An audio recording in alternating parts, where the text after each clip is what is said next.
Boa tarde, na presença da certeza do Mestre Jesus e do amor de Maria. Vamos hoje conversar sobre essa linda missão de ser espírita. Que missão é essa? O que é ser espírita? O que é que a gente pensa sobre isso? E a gente vai encontrar a missão dos espíritas no capítulo 20, capítulo Os Trabalhadores da Última Hora. Quem nos traz a mensagem de missão dos espíritas é o Espírito Erasto, aquele que trabalhou incessantemente pela vinda do Cristo, inclusive considerado um dos 70 que vieram antes do Cristo preparar a sua chegada. E a gente... Caio, me socorre. Foi.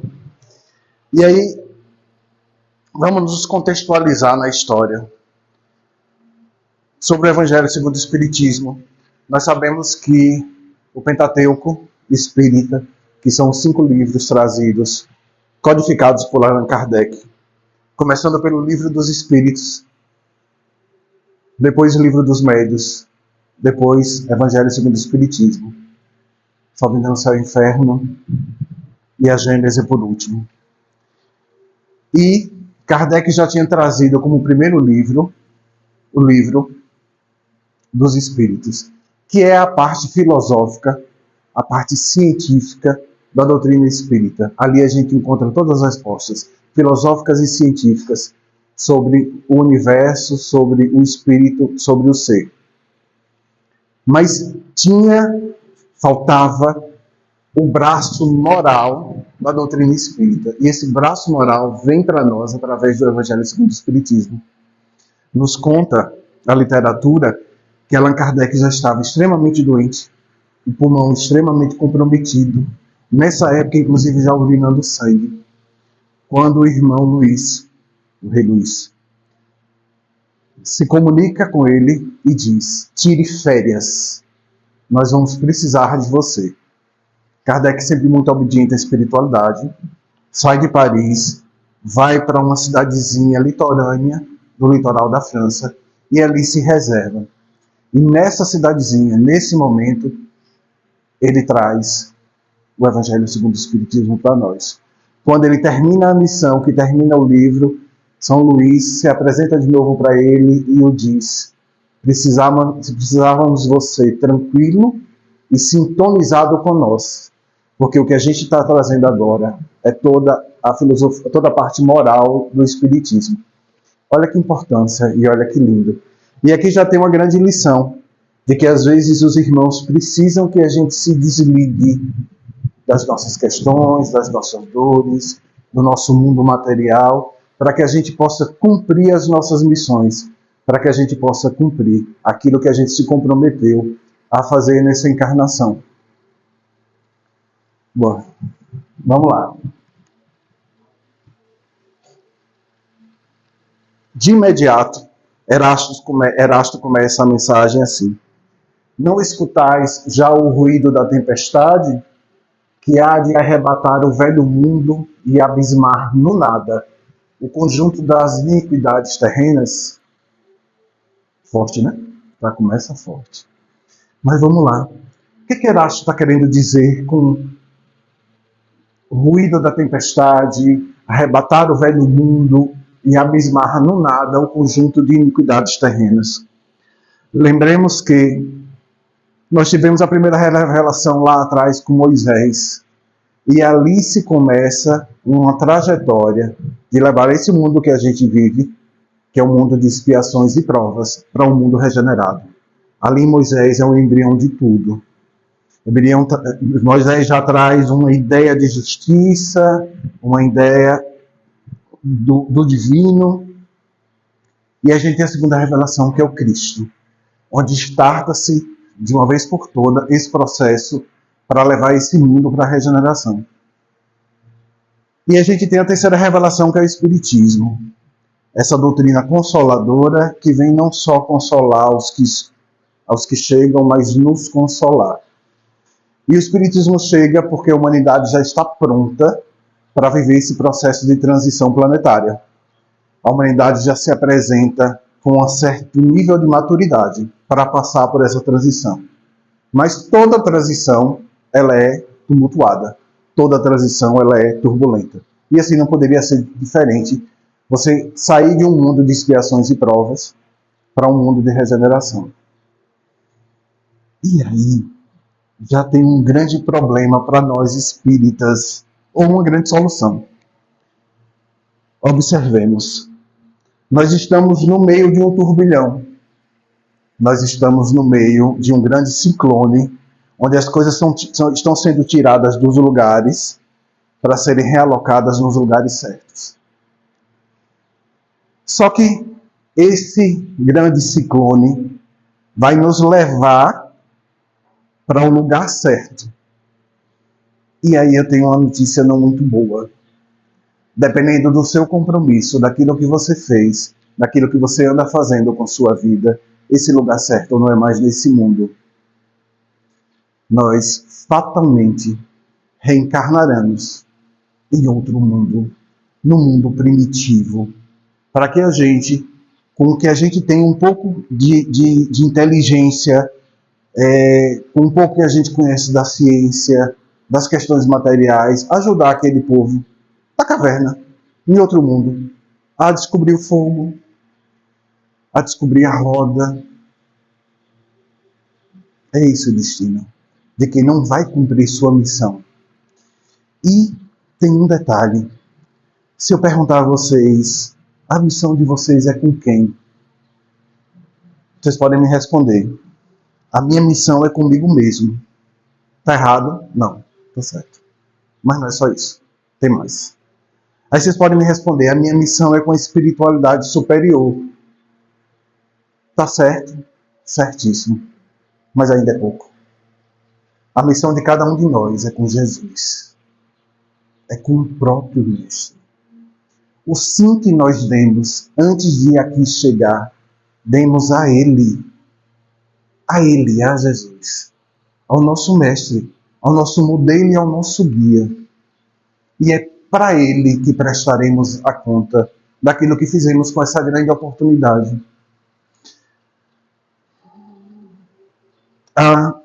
O arcabouço de doutrina espírita nos traz a informação de que nós temos desencarnados 3 vezes o número de encarnados.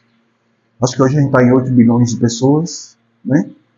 Então, 24 bilhões de almas desejando um corpo para encarnar. No mundo onde se tem um filho quando se tem, mas que nossos avós tinham 10, 11. Um mundo onde a maioria dos casais optam por não ter filho, ou seja, as oportunidades de estar aqui encarnado têm se tornado mais escassas pela própria evolução do universo. E que isso a gente pode pensar que tem que acontecer, porque senão esse mundo material se esgota. Se continuar com a população imensa do jeito que é, os bens materiais vão ser esgotados, porque eles não se reproduzem, né? Eles vão se esgotando, a água se esgota, o alimento se esgota, a terra cansa e se esgota, tudo vai se esgotando. Então, a gente está tendo uma grande oportunidade de estarmos aqui, cada um de nós, para fazermos o diferente com nós mesmos e, em consequência, com o outro. Nesse processo de ser espírita, a gente precisa entender de todas as formas o que é a verdadeira caridade. A caridade, a gente tem a tendência de pensar ela de forma material. E ela é necessária, sim. Vamos relembrar aí. Quando Jesus traz à vida de novo a filha de Jairo, sacerdote lá de Cafarnaum, de 12 anos, que vivia também um processo de hemorragia, e que achavam que estava morta, da mesma forma que acharam que Lázaro estava morto, e na realidade não estava. Ainda tinha fios de fluido ligando aquele espírito àquele corpo, e por isso Jesus retoma aquele espírito para o seu corpo físico. essa filha de Jairo, naquele momento, passando pelo que estava passando ali.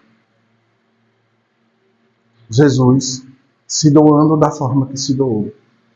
É um pouco a vida de cada um de nós. É um pouco as necessidades que nós temos. E observemos, sempre que tiver um fio de esperança, e a gente pode mudar esse fio de esperança, ou seja, sempre que tiver um fio de vontade, porque a esperança nossa, ela reside na nossa vontade. Lembremos, pensamento, onde tudo parte. O pensamento vira vontade, a vontade vira sentimento. É esse o processo. Então, o pensamento, vontade. Enquanto tiver um fio de vontade de mudar, de fazer o correto, de fazer o certo, temos chance. Jesus conseguirá nos resgatar e trazer a nós, cada um de nós, a vida, como trouxe a filha de Jairo naquele momento. Mas quando Jesus traz aquela menina de 12 anos de novo à vida, ele olha para os que ali estão, que é o pai e a mãe dela, e diz: dei o alimento, ela está com fome. Então Jesus também entende as necessidades materiais da gente. Mas caridade não é só isso. Caridade é amar o outro acima de qualquer coisa, com suas diferenças, com suas limitações, com suas vontades. E se a gente não entender caridade nesse sentido amplo, a gente não conseguirá internalizar em nós a missão de ser espíritas. É impossível. Por isso que a doutrina traz: fora da caridade não há salvação. Porque a gente pode reformular essa frase para: fora do amor não há salvação. Então caridade é amor. Então vamos lá. A gente está nesse processo de rebuliço do mundo, onde inclusive alguns têm tido um olhar desesperançoso, achando que está tudo piorando. Na realidade não, as coisas estão melhorando sim, mas hoje em dia as coisas que a gente classifica como ruins estão ficando evidentes porque é o rebuliço do término, sabe? É aquela coisa do caranguejo que está ali para ser abatido e ele se esperneia na panela. É o que está acontecendo com as energias densas, mas não significa que elas estão maiores do que as do bem. Não. Então a gente precisa ter muito claro na nossa cabeça nossa missão enquanto espírita. E esperamos que até o final a gente tenha essa clareza aqui conversando com vocês. Para que a gente tenha a oportunidade de reencarnar nesse mundo, onde tem 24 milhões de espíritos para reencarnarem e onde os acessos à reencarnação estão muito mais restritos. Vamos lá.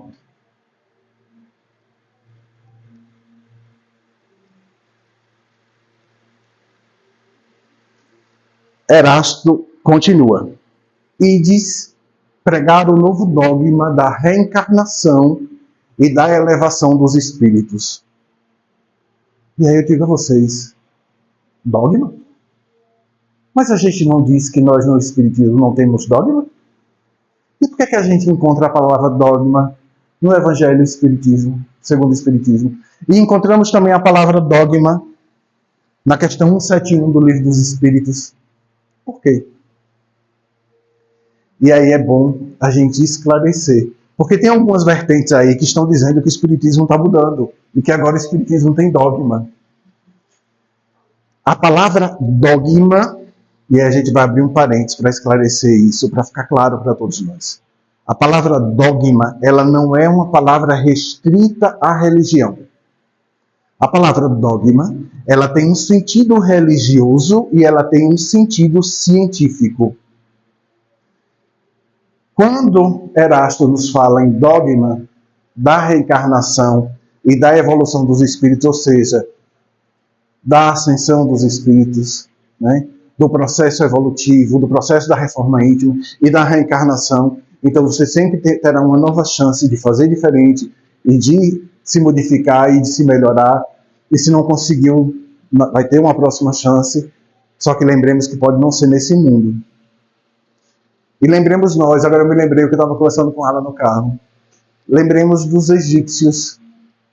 Vocês acham que os egípcios eram tão ligados à astrologia, à questão do céu? Por quê?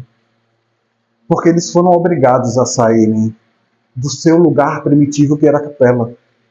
Então eles tinham eternamente esse olhar de saudade pelo seu lugar de origem. Alguém aqui quer viver eternamente com essa sensação? No mundo primitivo, olhando a Terra num ponto do universo e desejando retornar para o lugar de que tem afeto, de que tem amor? Mas se a gente não fizer a nossa missão, se a gente não fizer o nosso caminho, é isso que irá acontecer. Lamento dizer a vocês. Não quero trazer notícias ruins, não, mas é o que vai acontecer. Então vamos lá. Então o dogma ele não se restringe só à questão católica, católica não, religiosa. E qual é a diferença, então? Vocês me perguntam, Márcio, qual é a diferença do dogma científico e do dogma religioso? Para ser bem sucinto, o dogma religioso, ele entende que tudo é indiscutível. Ou seja, quando você apresenta um dogma de uma religião, o que se apresenta ali é que aquilo é indiscutível, você não discute, você só aceita. E a gente vai encontrar alguns dogmas em diversas religiões nesse sentido. Não se discute, só se aceita. Isso é o dogma religioso. O que é o dogma científico, que é o dogma tratado no Espiritismo? É o dogma que entende que aquilo é discutível, mas é incontestável. E isso existe uma diferença. O dogma religioso é indiscutível, não se discute, não se pensa, não se raciocina. O dogma científico se discute, se raciocina, mas ele é incontestável, ou seja, ele é uma verdade absoluta. E toda verdade é incontestável. Você discute, você se debruça sobre ela, mas você vai chegar na verdade, e a verdade é imutável, a verdade absoluta é imutável. Então, esse dogma que está sendo tratado aqui na questão 171 é esse dogma não de indiscutível, mas é esse dogma de incontestável. Então, a reencarnação e a elevação dos espíritos, ou seja, o processo de melhora, de reforma íntima e de ascensão espiritual que nós temos, é discutível, mas ele é incontestável, porque ele é verdade, ele existe. Certo? Então vamos lá. Ide pregar. E mais adiante, Erasto nos fala: não mais vos assusteis, as línguas de fogo estão sobre as vossas cabeças, ó verdadeiros adeptos do Espiritismo, sois os escolhidos de Deus. A imagem do Pentecostes, uma imagem bíblica, onde as línguas de fogo descem sobre as cabeças e os apóstolos e Maria começam a falar línguas até então não escutadas. Aí se apresenta publicamente um processo mediúnico. É uma comunicação. Essas línguas de fogo, elas têm uma simbologia de que é o divino falando conosco. É o mundo espiritual falando conosco quando a gente vai para a mediunidade. Mas na sua essência é o divino falando conosco. Então, quando as línguas de fogo estão sobre as vossas cabeças, Erasto está nos dizendo que nós estamos sendo orientados pelo divino, orientado pelo grande Criador de tudo que é Deus. E aí imagina, a gente vem com a missão, a gente sabe qual é essa missão, a gente está sendo conduzido e orientado por Deus, e a gente ainda insiste em não fazer a coisa certa? A gente ainda insiste em brincar de ser espírita? Imaginemos nós, nessa prestação de contas, com essa oportunidade dessa encarnação, o que é que você vai apresentar? O sábado era um dia de doutrinária, lá na casa de Francisco, mas tinha um pagode acontecendo que não me deixava Ou então, eu amo programa de televisão no sábado à tarde. Ou então, eu comi demais, estou me sentindo pesado. Olha as desculpas que a gente vai. Vocês já pararam para pensar que a gente tem uma necessidade de estar na zona de conforto? E que talvez eu esteja me avorando até de uma informação aqui que eu não tenho propriedade para falar, porque eu não sou formado em psicologia, mas que talvez todos nós estejamos o tempo todo no movimento de querer voltar para o útero, onde lá era quentinho, morninho, nada acontecia, até a comida vinha por iFood, o iFood do cordão umbilical. Tô com fome, chega, não me preocupo nem em comer. E inconscientemente a gente fica querendo voltar para esse lugar, mas a natureza nos fala muito. E o que é que a natureza faz conosco? Nos expulsa dali para a vida. Ou seja, acorda, vai fazer a sua parte, vai viver, vai tomar as rédeas da sua vida e fazer o que é correto, o que é certo. Isso nos diz muito. Então, a gente está acompanhado com essas línguas de fogo. A gente está acompanhado pelo divino. O divino está o tempo todo nos orientando. O que eu preciso fazer? Me tornar melhor. Para sintonizar o que é bom. Porque senão, não é uma língua que vai estar em cima de minha cabeça falando. É outra coisa que é bom nem a gente falar. Porque vai depender da minha sintonia. E a minha sintonia depende do que eu me transformo enquanto pessoa melhor. E aí tem uma frase que nos inquieta. Ó verdadeiros adeptos do Espiritismo, sois os escolhidos de Deus. Quem se sente verdadeiro adepto do Espiritismo? Verdadeiramente. Espírita de verdade. Uma pergunta que até eu tenho dificuldade de responder.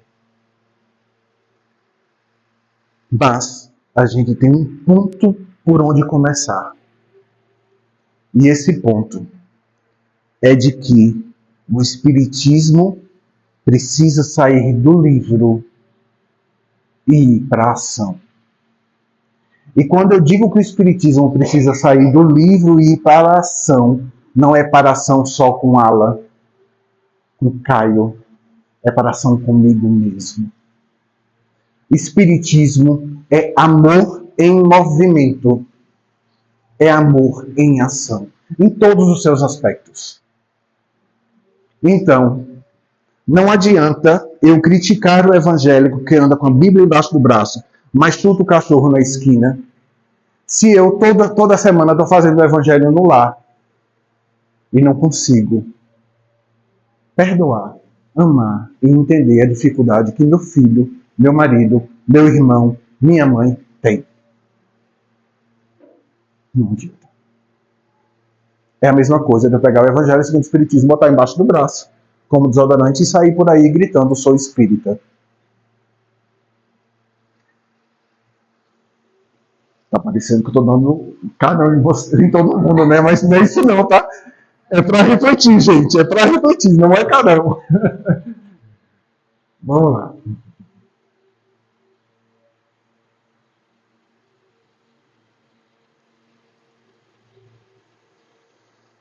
E aí Erasto nos diz: é chegada a hora em que deveis sacrificar. A palavra é essa, sacrificar. A sua propagação, os vossos hábitos, os vossos trabalhos, as vossas ocupações fúteis. Ide e pregai. E aí vamos parar e fazer um parêntese mais uma vez, para refletir. O que a gente entende por pregar? Pregar é o que eu estou fazendo aqui? Pregar é o que Caio faz quando alguém bate a porta do centro e ele vai conversar e trazer uma palavra amiga? Isso é pregar? Não. Isso é orientar. Você prega quando você diz o que você faz e o que você sente, verdadeiramente falando. Quem pregou para nós foi Jesus. O que Jesus falava era ele. O que Jesus dizia era o que ele sentia. O que Jesus falava era o que ele fazia. E por isso ele é nosso modelo e guia. Todos nós estamos tentando, mas temos capacidade de chegar lá. Mas pregar é falar com propriedade. Pregar é falar com ações. E aí está o sentido de pregar o Espiritismo. É aquilo que eu falar do Espiritismo, eu fazer, eu sentir, eu reverberar nas minhas células. Se não, é só falatório. Se não, é da boca para fora. Se a transformação não acontece internamente em mim, e em consequência transforma o meu ambiente, o outro que me rodeia, ela é da boca para fora. É essa missão que a gente se compromete quando a gente lá atrás se encontra com Jesus e diz: digo sim a você, meu Pai, meu irmão. Digo sim à sua obra. Digo sim ao seu Evangelho redivivo. Conte comigo para a sua obra. Foi isso que a gente disse.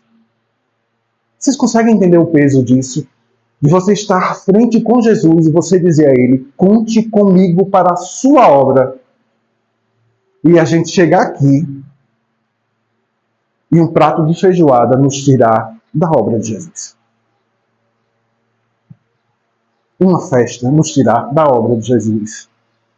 E o pior, a preguiça nos tirar da obra de Jesus. Então a gente precisa ir e pregar, ou seja, ir e ter propriedade do que a gente está falando. De a gente ser o Espiritismo personificado. A gente ser a doutrina em ação, como modelo e guia. Eu falando aquilo que eu sinto, aquilo que eu faço, e aquilo que eu reverbero no meu ser. É fácil? Não é. Porque a gente vive encarnado. A gente vive nesse mundo encarnado. Mas se fosse fácil, a gente não estava aqui. Somos seres inteligentes. Por que é mais fácil lidar com o animal do que lidar com gente? Não perceberam? Eu, às vezes, prefiro lidar com o animal. Porque nós somos inteligentes. E aí, quando a gente, junto com a inteligência, a gente tem a vontade, que está ali sendo alimentada pelo orgulho e pela vaidade. Eu quero, eu posso, eu sou.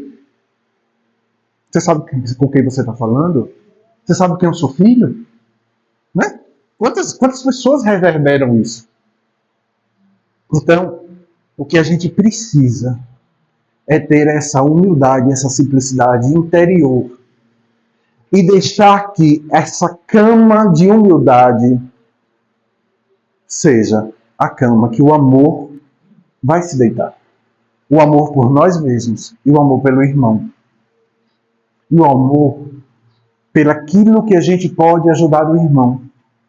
Porque aí você vai dizer: Márcio, você está se contradizendo, você está dizendo que é para eu amar o material. Nós temos que amar o centro espírita que nós nos dedicamos. Nós temos que amar a igreja que nós nos dedicamos. Nós temos que amar o templo que nós nos dedicamos. Porque ali é um instrumento de ajuda para muitos.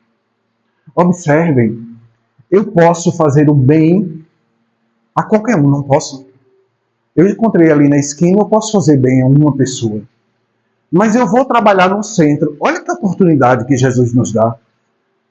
Ele vai dizer assim: olha, eu vou lhe dar a oportunidade de você ir para um lugar onde o seu amor que você tem de você, a sua caridade, a sua vontade de ajudar, vai entrar numa máquina e vai ser potencializada e que pode chegar para 100, 200, 300 pessoas. Uma coisa que sozinho você podia fazer só com um. Olha que oportunidade a gente tem quando a gente se filia a uma filosofia de caridade. E observe, eu não falei a uma religião ou a um centro ou um templo, mas uma filosofia de caridade. Então, se o centro ajuda e faz essa caridade amorosa, espiritual e material, a gente está tendo uma grande oportunidade de chegar mais além do que a gente sozinho poderia chegar. Olha que oportunidade. E mesmo assim a gente não se compromete. e mesmo assim a gente se torna relapsos para as coisas dessa grande usina de amor? Ou a gente não consegue entender que estar vinculado a um templo, a uma igreja ou a um centro é estar vinculado a uma usina de amor? A uma usina de potencialização de amor e de caridade? Vamos lá. Só peço que ninguém me bata quando eu sair daqui hoje, viu? Porque eu estou futucando vocês. Acho que eu posso. Não, isso aqui. Pronto, vamos lá. Erasto continua. Ide e proscrevei esse culto do bezerro de ouro, que cada dia mais se alastra. Ide, Deus vos guia. Ou seja, a língua de fogo está sobre nós, nos guiando, que é Deus. E a gente ainda insiste, muito mais do que 2000 anos, a fazer culto a bezerro de ouro. Ou seja, cultuar o material. Aí a gente consegue trabalhar no centro espírita, onde recebe doações para a gente ajudar o mais carente. Mas eu estou trabalhando dentro do centro espírita e eu me vejo no direito de que aquela doação que chega, eu tirar as brusinhas mais bonitas para mim. Isso é cultuar o bezerro de ouro. Isso é pensar no material e no seu egoísmo e na sua vontade. Acima do bem do próximo. Isso é esse culto do bezerro de ouro. Toda vez que a gente pensa de uma forma extremamente material, e a forma que a gente está pensando materialmente vai prejudicar o outro, isso aí, nós estamos cultuando o bezerro de ouro. Nós ainda somos aqueles hebreus que quando Moisés subiu a montanha para receber o decálogo, as 10 leis de Deus, a gente juntou o ouro de todo mundo e fez um bezerrão para fazer uma festa. Não tem diferença. E quanto tempo passou para que a gente possa fazer do diferente? E aí, vamos lá.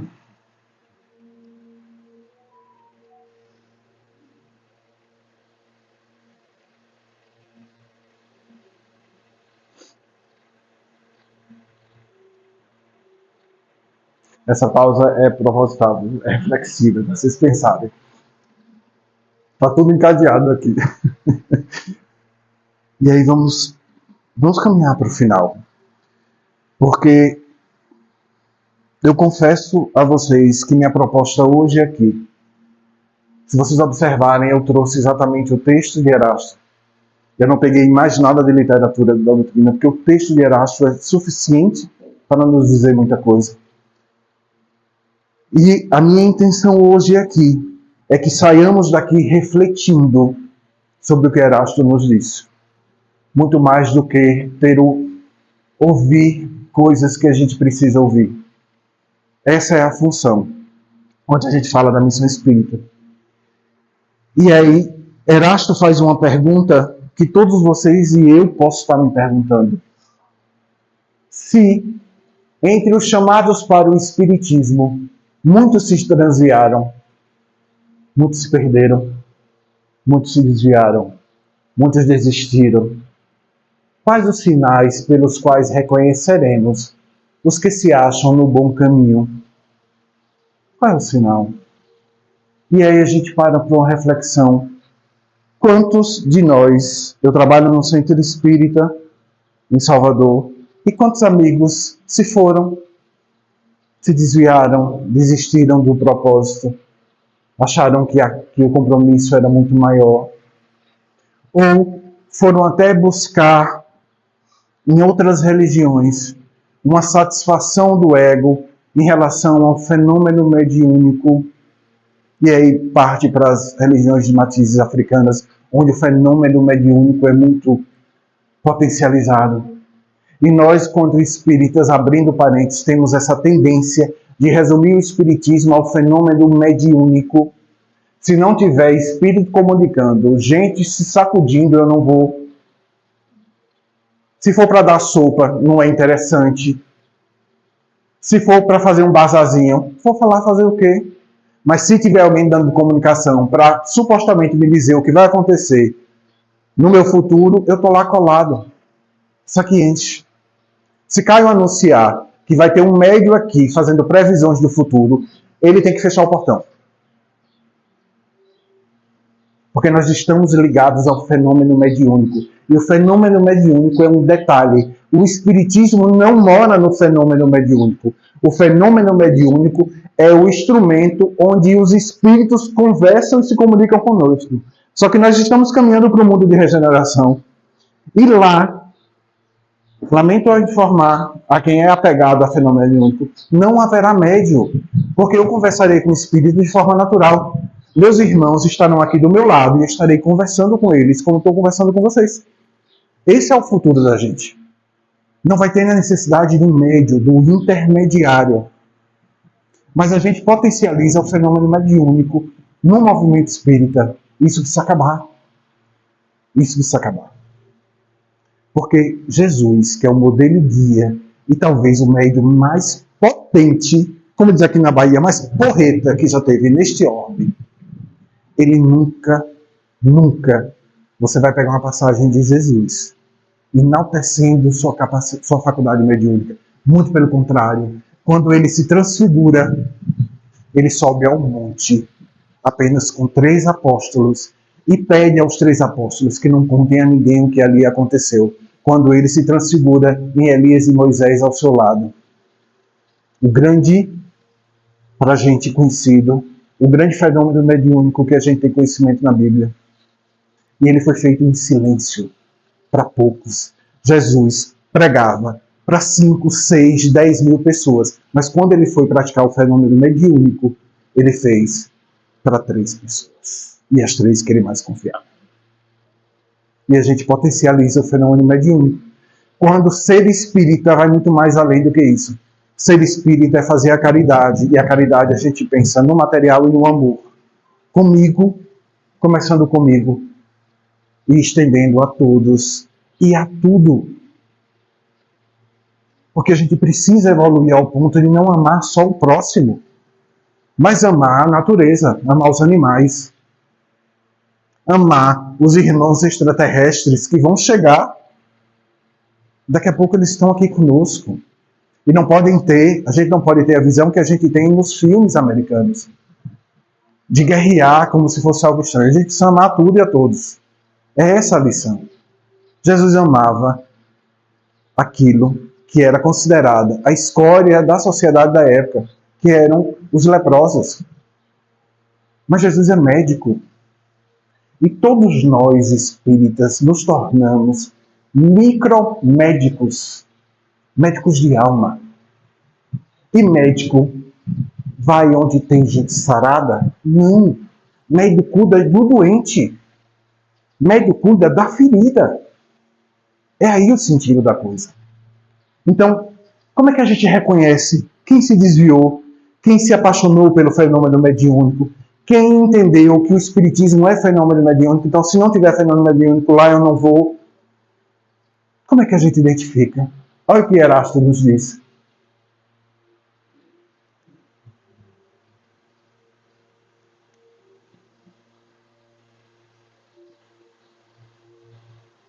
Ele vai nos dizer. Chegou. Resposta. Dei licença de ler uma resposta grande, mas é necessária. Reconhecê-lo-eis pelos princípios da verdadeira caridade que eles ensinarão e praticarão. Lembra do pregar? Não é só ensinar, é ensinar e praticar. Ensinar o que você está praticando. Reconhecê-lo-eis pelo número de aflitos a que levem consolo. Consolo, ombro amigo, olhar, sorriso. Não precisa mais do que isso. Reconhecê-lo-eis pelo seu amor ao próximo, pela sua abnegação, ou seja, pelo seu esvaziamento do seu eu, para se doar ao próximo. pelo seu desinteresse pessoal. Reconhecê-lo-eis, finalmente, pelo triunfo de seus princípios. Lembra do pregar? Quando é que seus princípios triunfam? Quando você se torna seus princípios. Quando aquilo que você fala é você. Seus princípios são você. No dia a dia. Inclusive, quando a cabecinha vai para o travesseiro. E que está só você, o travesseiro, o lençol e o colchão. Até ali, você tem que manter os seus princípios. Porque você precisa ser amoroso e caridoso com você mesmo também. Porque o dia não foi fácil, o dia foi difícil. Me atormentaram o dia inteiro, tentaram me tirar do foco o tempo todo. Pisaram na minha ferida o tempo todo. E aí, eu fiz o quê? Eu reagi como? Porque Deus quer o triunfo de sua lei. Os que seguem sua lei, ou seja, a missão dos espíritas pode também se resumir em seguir a lei de Deus. Esses são os escolhidos. E ele lhes dará a vitória, mas ele destruirá aqueles que falseiam o espírito dessa lei e fazem dela degrau para contentar sua vaidade e sua ambição. Erasto. Irmãos meus,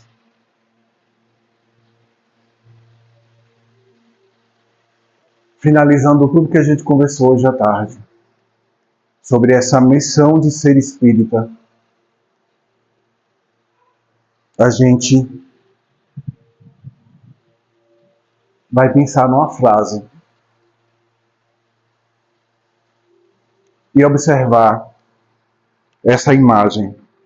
Uma imagem que, por sinal, é muito próxima de vocês aqui, que estão tão próximos do mar. É a nossa caminhada com Jesus, com Ele.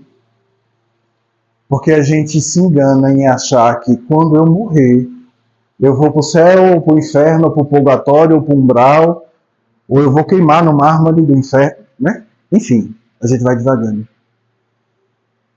Esse papo de prestar conta com Jesus, e a gente presta conta porque Ele conta conosco para a sua obra, é diário, é todo dia. Todo dia, se a gente parar e refletir, nós estamos nessa cena, caminhando ombro a ombro com Jesus, e Ele nos perguntando: filho, o que é que está faltando para você fazer o que tem que ser feito? O que é que eu posso te ajudar para você fazer o que você tem feito? Observe o que você já tem para fazer o que tem que ser feito e porque você ainda não faz. Isso é diário, isso é o tempo todo.